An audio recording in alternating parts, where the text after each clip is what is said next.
តើថៃអាចបដិសេធផែនទីគូសដោយបារាំងបានទេ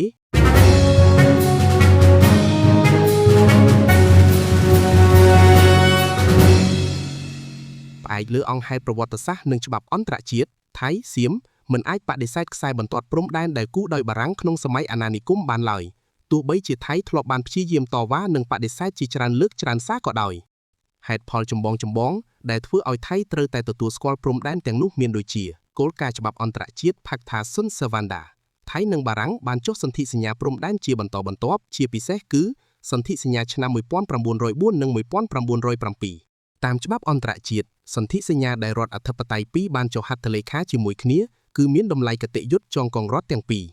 ទោះបីជាបារាំងបានចាក់ចេញពីឥណ្ឌូចិនហើយកម្ពុជាឬឡាវទទួលបានឯករាជ្យក៏ដោយក៏រដ្ឋស្នងរាជ Successor State នៅតែរក្សាសិទ្ធិនិងកាតព្វកិច្ចលើដែនដីតាមសន្ធិសញ្ញានោះដដែលការសម្រេចសេចក្តីរបស់តុលាការអន្តរជាតិ ICJ ឆ្នាំ1962ករណីច្បាស់បំផុតគឺរឿងក្តីប្រាសាទព្រះវិហារនៅពេលនោះថៃបានតវ៉ាថាផែនទីឧបសម្ព័ន្ធទី1ផែនទីដងរែកដែលគូសដោយបារាំងមានកំហុសឆ្គងពីព្រោះវាមិនបានដើរតាមវគ្គបែងចែកទឹក watershed នៃជួរភ្នំដងរែកពិតប្រាកដប៉ុន្តែតុលាការយុត្តិធម៌អន្តរជាតិ ICJ បានសម្រេចក្តីឲ្យកម្ពុជាឈ្នះដោយផ្អែកលើហេតុផលថាការទទួលយកដោយស្ងៀមស្ងាត់ Estoppel ថៃបានទទួលយកផែនទីនោះពីបារាំងជាច្រើនឆ្នាំដោយមិនបានតវ៉ាថែមទាំងធ្លាប់ប្រើប្រាស់ផែនទីនោះខ្លួនឯងទៀតផងដូច្នេះថៃមិនអាចមកបដិសេធនៅពេលក្រោយបានឡើយគោលការណ៍ស្ថិរភាពព្រំដែនតុលាការបានបញ្ជាក់ថាគោលបំណងចម្បងនៃខណ្ឌសីមាព្រំដែនគឺដើម្បីទទួលបានលទ្ធផលច្បាស់លាស់និងមានស្ថិរភាពយូរអង្វែង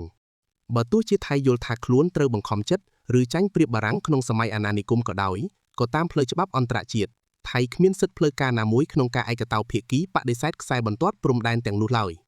រាល់ការប៉ុនប៉ងកែប្រែព្រំដែនដោយឯកតោភាគីគឺស្មើនឹងការរំលោភលើច្បាប់អន្តរជាតិនិងបូរណភាពទឹកដីនៃប្រទេសជិតខាងតាមផ្លូវច្បាប់អន្តរជាតិនិងប្រវត្តិសាស្ត្រថៃមិនអាចបដិសេធឬគេចវេះពីផែនទីខ្នាត1200នេះដោយឯកតោភាគីបានឡើយដោយសារមូលហេតុសំខាន់ដូចខាងក្រោមអំណាចសាលដីការបស់តុលាការអន្តរជាតិ ICJ ឆ្នាំ1962នៅក្នុងរឿងក្តីប្រាសាទព្រះវិហារតុលាការយុត្តិធម៌អន្តរជាតិ ICJ បានសម្រេចរួចហើយថាផែនទីខ្នាត1200ឧបសម្ព័ន្ធទី1គឺមានតម្លៃគតិយុត្តទោះបីជាវាមានកំហុសបច្ចេកទេសខ្លះកាលពីសម័យនោះក៏ដោយតុលាការបានចាត់ទុកថាថៃបានទទួលស្គាល់ផែនទីនេះអស់រយៈពេលជាច្រើនទសវត្សរ៍មកហើយតាមរយៈគោលការណ៍ច្បាប់អន្តរជាតិ Estoppel ឬបដិសេធសច្ចភាពដូច្នេះថៃមិនអាចមកបដិសេធវិញបានទេ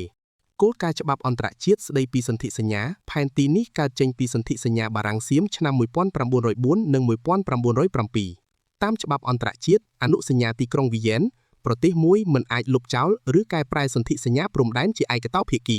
ធ្វើតែម្នាក់ឯងដោយគ្មានការព្រមព្រៀងពីភាគីម្ខាងទៀតកម្ពុជានោះឡើយ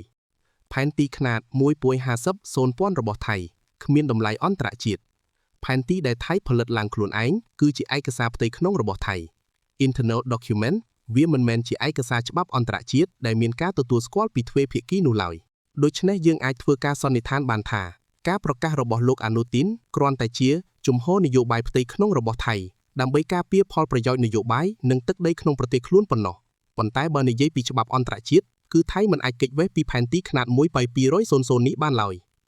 2តើប្រទេសថៃនឹងទទួលរងផលវិបាកអ្វីខ្លះតាមការលើកឡើងនេះការប្រកាសរឹងត្អឹងនិងមិនទទួលស្គាល់ឯកសារប្រវត្តិសាស្ត្របែបនេះអាចនាំឲ្យថៃជួបប្រទះផលវិបាកមួយចំនួនទាំងលើឆាកអន្តរជាតិនិងទំនាក់ទំនងទ្វេភាគីការបាត់បង់ទំនុកចិត្តនិងកេរ្តិ៍ឈ្មោះលើឆាកអន្តរជាតិ credibility loss ការបដិសេធសន្ធិសញ្ញាដែលខ្លួនធ្លាប់បានចុះហត្ថលេខានិងការមិនគោរពស្មារតីនៃសាលដីកាតុលាការអន្តរជាតិ ICJ ធ្វើឲ្យសហគមន៍អន្តរជាតិមើលឃើញថាថៃជាប្រទេសដែលមិនសូវគោរពច្បាប់អន្តរជាតិ rule of law និងមិនមានភាពហ្មត់ចត់ក្នុងកិច្ចព្រមព្រៀងការទូតការជាប់គាំងនៃកិច្ចចរចាព្រំដែននិងតំបន់ទាមទារត្រួតគ្នា OCA បញ្ហាដីគោកបើថៃប្រើខ្នាត150,000ឯកម្ពុជាប្រើខ្នាត120,000នោះការបោះបង្គោលព្រំដែនដែលនៅសេសសល់នឹងត្រូវជាប់គាំងទាំងស្រុងព្រោះគ្មានចំណុចយោងរួមបញ្ហាសមុទ្រ Overlapping Claims Area OCA ការចរចាលើតំបន់ទាមទារត្រួតគ្នានៅក្នុងឈូងសមុទ្រថៃ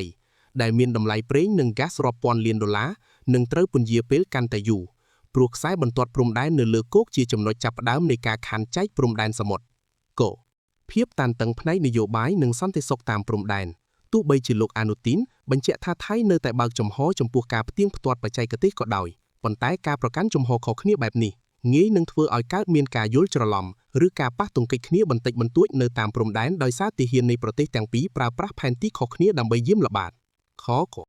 សម្ពាធនយោបាយផ្ទៃក្នុងប្រទេសថៃខ្លួនឯងបញ្ហាព្រំដែនជាមួយកម្ពុជាជារឿយៗត្រូវបានក្រមជាតិនិយមថៃយកធ្វើជាល្បែងនយោបាយផ្ទៃក្នុង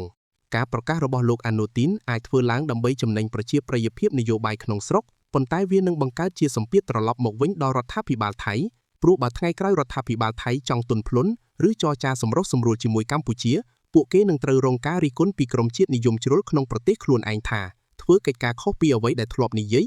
ថៃទាត់ចោលផែនទីខ្នាត1ពី2000ហៅថាផែនទីបារាំងសៀមបានលើកឹកណាបារាំងថៃលុបអនុញ្ញា